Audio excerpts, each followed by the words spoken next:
शिवाय नमस्तुभ्यम। हर हर महादेव। मेरी ओर से आप सबको महाशिवरात्रि की हार्दिक शुभकामनाएं। भक्तों के लिए महाशिवरात्रि के व्रत का बहुत अधिक महत्व होता है।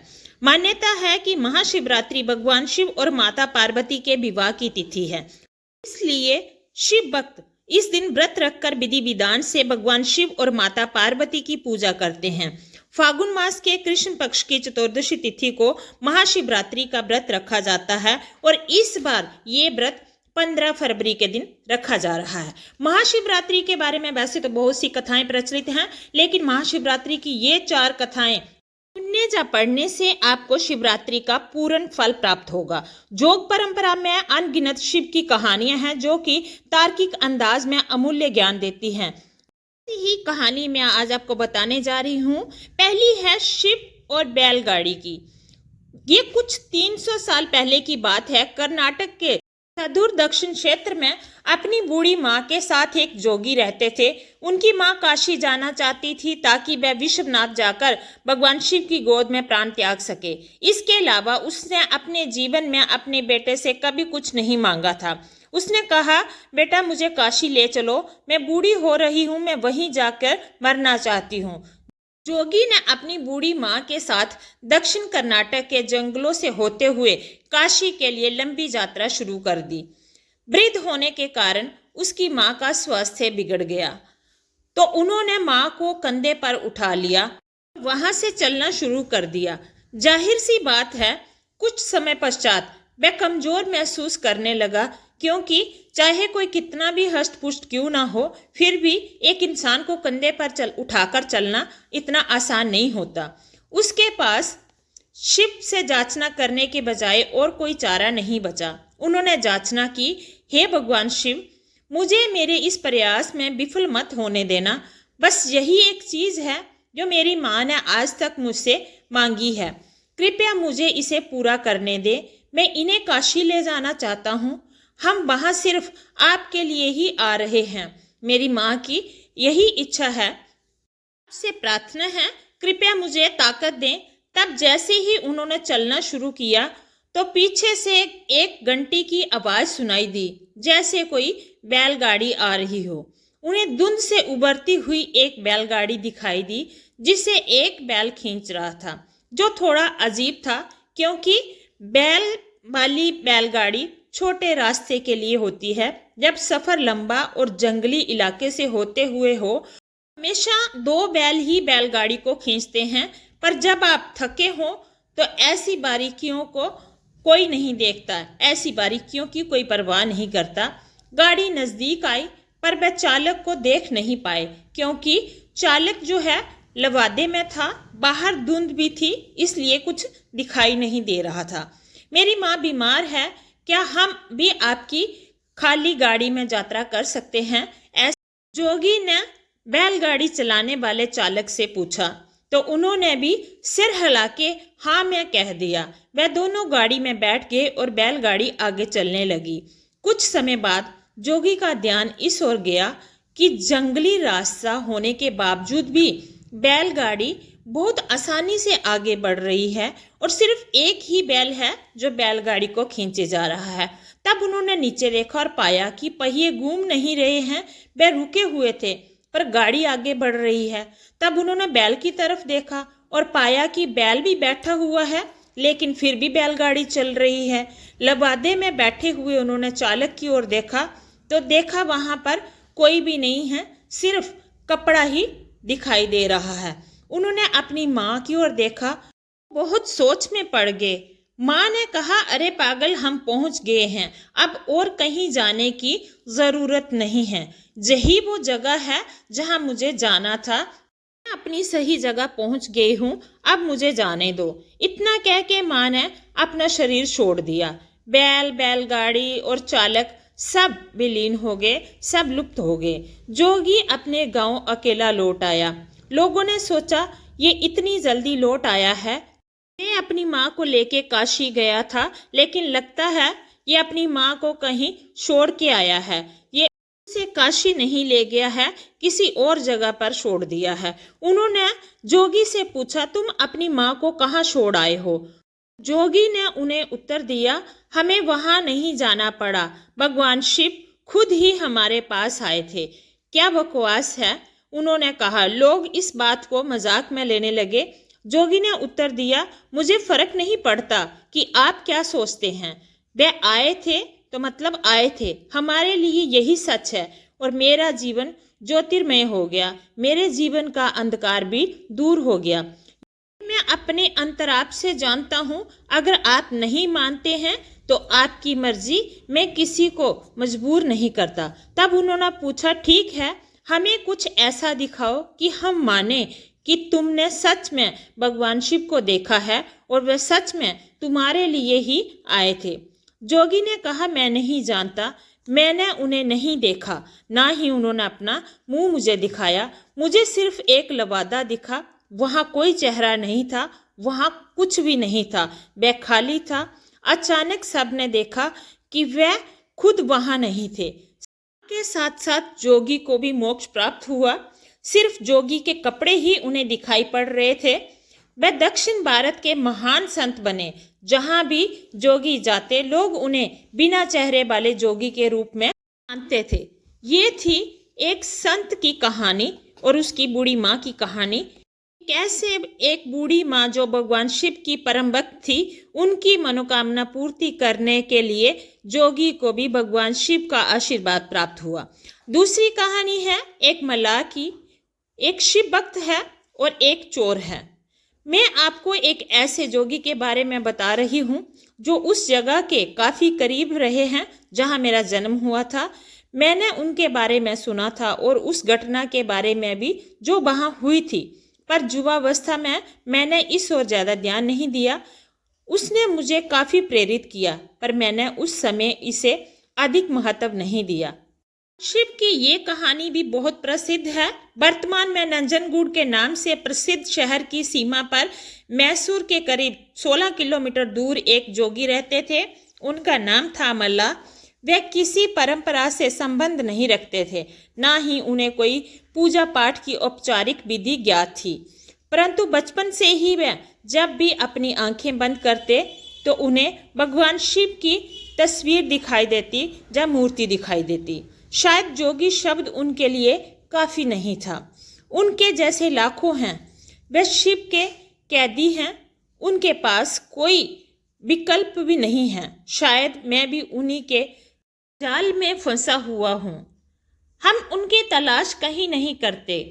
भगवान तो हमारे अंदर बसते हैं, लेकिन हम अभिमान के कारण शायद किसी की भी तलाश नहीं करते, पर उनके जाल में अवश्य फंस जाते हैं।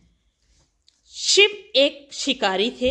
वे सिर्फ जानवरों को ही अपने जाल में नहीं फंसाते हैं, अपितु इंसानों को भी अपने जाल में फंसा लेते थे। इंसानों में नहीं होता कि वो भगवान को ढूंढ लें, लेकिन भगवान अपने भक्त को अपने आप ही ढूंढ लेते हैं।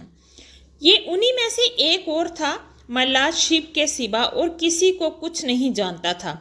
उसने कोई विशेष कौशल भी अर्जित नहीं किया हुआ था। वह जंगली इंसान बन गया था।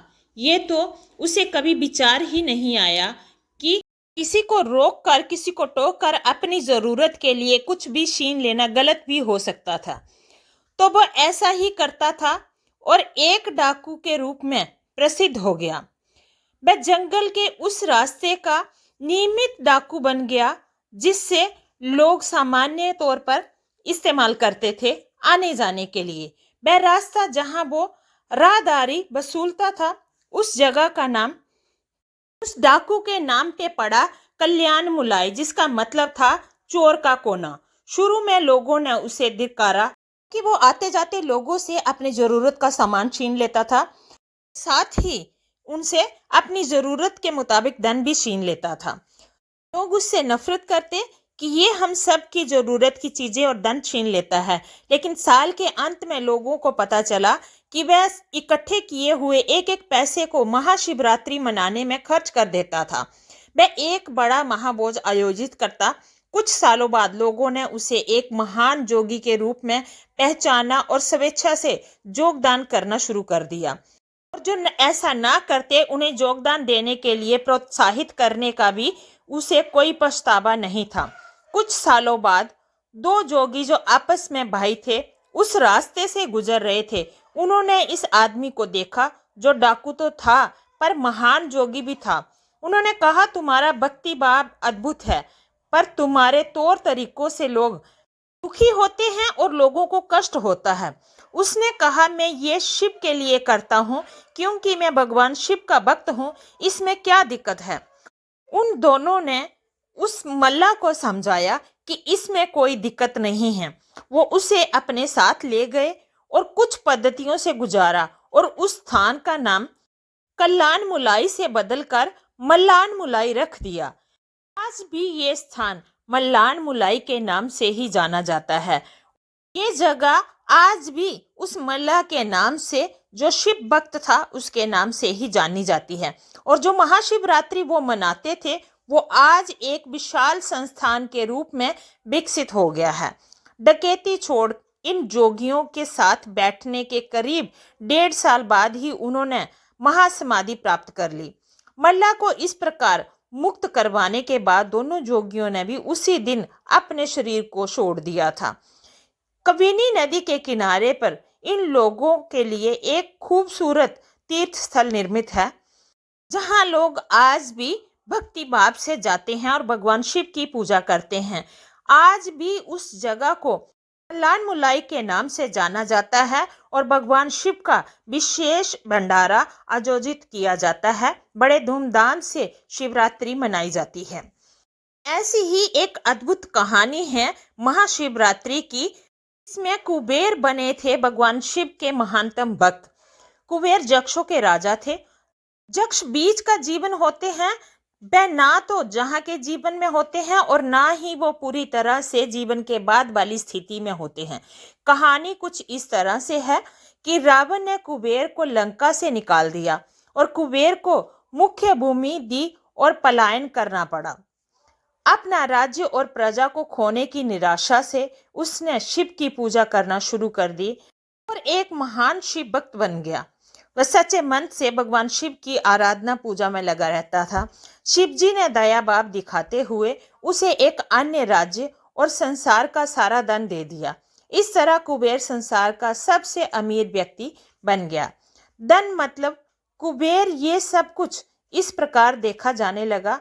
कुबेर शिव जी का एक महान भक्त बन गया। सब प्रकार से धन समृद्धि उसके पास होने के कारण उसको ये लगने लगा कि वह सबसे महान भक्त है। परंतु जब भक्त को ये लगने लगे कि वह सबसे महान है तो समझ जाए कि वह सब खोने वाला है।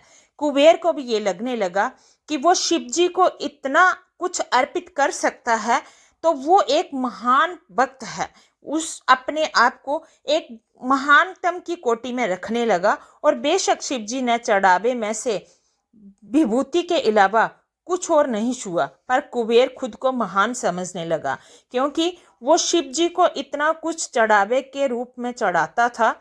अपना चढ़ावा देखकर भी उसी के मन में अहंकार पैदा होने लग पड़ा। एक दिन कुबेर भगवान शिव के पास गए और कहा, मैं आपके लिए क्या कर सकता हूँ? आप जो बोलो मैं वही करूँगा। मैं आपके लिए कुछ करना चाहता हूँ। भगवान शिव जी ने कहा, तुम मेरे लिए क्या कर सकते हो? कुछ भी नहीं। मेरे लिए कुछ भी करने में तुम असमर्थ हो, क्योंकि मुझे किसी चीज़ की कोई भी आवश्यकता नहीं होती।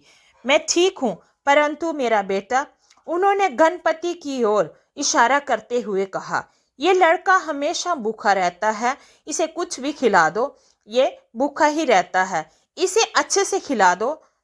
भगवान शिव ने गणेश जी को कुबेर को सौंपते हुए कहा कि इसे ले जाओ और इसे भरपेट खाना खिला के संतुष्ट कर देना। ये तो अत्यंत सरल है, ऐसा कुबेर जी कहने लगे।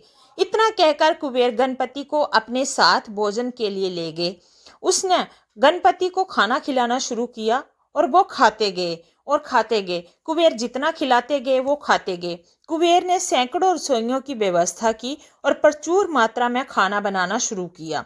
उन्होंने ये सारा भोजन भगवान गणपति को परोसा और गणपति खाते रहे। कुबेर चिंतित हो उठे और कहा, रुक जाओ, अगर तुम इतना खाओगे तो तुम्हारा पेट फट जाएगा, क्योंकि मैंने तो सैकड़ों रसोइयों का भोजन तुम्हें परोसा है। इस पर गणपति ने कहा, आप उसकी चिंता मत करो, आप सिर्फ खाना लाओ। देखिए, मैंने एक सांप को एक कमर पेटी के रूप में बांध रखा है, तो आप मेरे पेट की चिंता ना करें। मुझे भूख लगी है, मुझे खाना खिलाइए, मुझे खाना खाना है। आपने ही कहा है कि आप मेरी भूख मिटा सकते हो, मुझे भरपेट खाना खिला सकते हो। कुबेर ने अपना सारा धन भगवान गणेश को खाना खिलाने में खर्च कर दिया। कहते हैं कि कुबेर ने दूसरे लोगों से भी भोजन मंगवाकर गणपति को भोजन खिलाया। गणपति ने सारा खाना खाने के बाद भी कहा, मैं अभी भी भूखा हूँ, मुझे और भोजन चाहिए, मेरा भोजन कहाँ है? तब कुबेर को अपने विचार के छोटेपन का एहसास हुआ। वो अपने आप को बहुत तुच्छ महसूस करने लगे और जाकर भगवान शिव के सामने सिर झुकाते हुए कहा, हे भगवान, मैं समझ गया हूँ, मेरा धन आपके सामने एक तिनके के समान भी नहीं है। अगर मैं आपके पुत्र को भी भोजन भरपेट नहीं करा पाया हूँ, तो मैं तो तुच्छ प्राणी हूँ। जो आपने मुझे दिया उसी का कुछ अंश मैं आपको वापस देकर अपने आप को महान समझता रहा, अपने आप को महान भक्त समझने की गलती करता रहा। इसके लिए मैं क्षमा प्रार्थी हूँ, आप मेरी गलती को क्षमा करें। और इस क्षण के बाद से उसके जीवन ने एक अलग ही दिशा ले ली। बाद से कुबेर ने भगवान शिव के सामने नतमस्तक होकर माफी मांगी और आगे से इस बात का ध्यान रखने की क्षमा याचना की।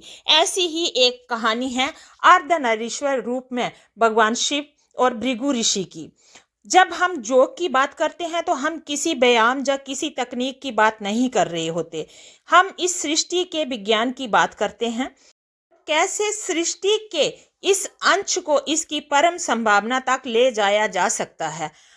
हम उस विज्ञान और प्रौद्योगिकी की बात कर रहे हैं जिसमें जीवन के हर पहलू को उसकी अंतिम संभावना तक ले जाया जा सकता है।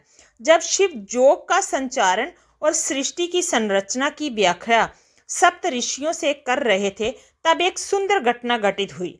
सप्त ऋषियों में एक ऋषि जो बाद में भृगु महर्षि के नाम से जाने गए, शिव के एक उत्साही भक्त थे। इस पहले योग प्रोग्राम में जो कांति सरोवर के किनारे हो रहा था, जिसे कृपा की झील के नाम से भी जाना जाता है, पार्वती भी मौजूद थी। भृगु हमेशा की तरह सुबह जल्दी आए और वह शिव की प्रदक्षिणा करना चाहते थे और उन्होंने भगवान शिव की प्रदक्षिणा करना शुरू कर दी। पार्वती शिव के करीब बैठी थी, परंतु भृगु ने दोनों के बीच से होते हुए भगवान शिव की परिक्रमा पूरी की, क्योंकि वो सिर्फ शिव की प्रदक्षिणा करना चाहते थे, माता पार्वती की नहीं। इस पर भगवान शिव तो बहुत खुश हुए, लेकिन माता पार्वती नाखुश हुई। उन्हें ये पसंद नहीं आया। उन्होंने भगवान शिव की ओर देखा। भगवान शिव ने उन्हें कहा, थोड़ा और करीब आ जाओ, वो परिक्रमा कर लेगा। पार्वती और करीब आ गई, भगवान शिव के पास आके बैठ गई। भृगु ने देखा कि उनके निकलने के लिए पर्याप्त जगह नहीं है, वो वहां से नहीं निकल सकते, तो उन्होंने एक चूहे का रूप धारण कर लिया और माता पार्वती को बाहर रखते हुए अकेले ही भगवान शिव जी की परिक्रमा पूरी की। इस पर माता पार्वती और क्रोधित हो गई, तो भगवान शिव ने उन्हें अपनी जंघा पर बिठा लिया।